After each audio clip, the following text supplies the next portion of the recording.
রান্না করতে গেলে আমাদের হেল্প লাগতো, আমাদেরকে ধরে ওপরে তোলাতে হতো, এখানে ওখানে সেখানে বসে রান্না করতো।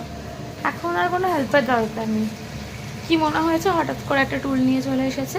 এই টুলটা নর্মালি বেসিনের কাছেই থাকে, এটাতেও নিজেই উঠে হাত ধোয়, সেলফ ডিপেন্ডেন্ট। এটাকে নিয়ে এসছে ওখান থেকে, নিয়ে এসে এখন এখানে দাঁড়িয়ে আলু ভাজা হচ্ছে। রাতে লুচি আলু পেঁয়াজ ভাজা হবে, সেটা চলছে। এদিকে লাইট একটাও চাইও, গ্যাস জ্বালিও না তুমি, গ্যাস জ্বালানো রয়েছে, রেখে দাও। তুমি রান্না করছো, রান্না করো। সারাশিও লাগবে না, তুমি শুধু খুন্তিটা নাড়িয়ে দাও, আলু ভাজাটা নাড়িয়ে দাও।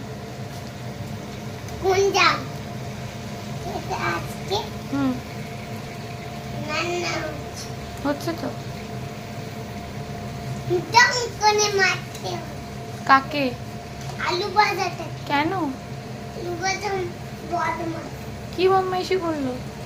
আলু ভাজা কি বদমাইশি করেছে আলু ভাজা? আমাকে আলু ভাজা খেতে দিচ্ছে না। রান্না হোক, তারপর খেতে দেবে। আলু ভাজা তো হুম, আমি আলু ভাজা খাবো। আলু ভাজা হোক। আমি খাবো লিখতে খাটনি।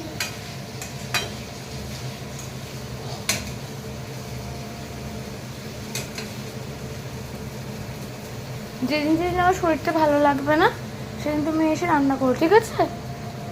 করবে তো? করবে না? করবে, ঠিক আছে।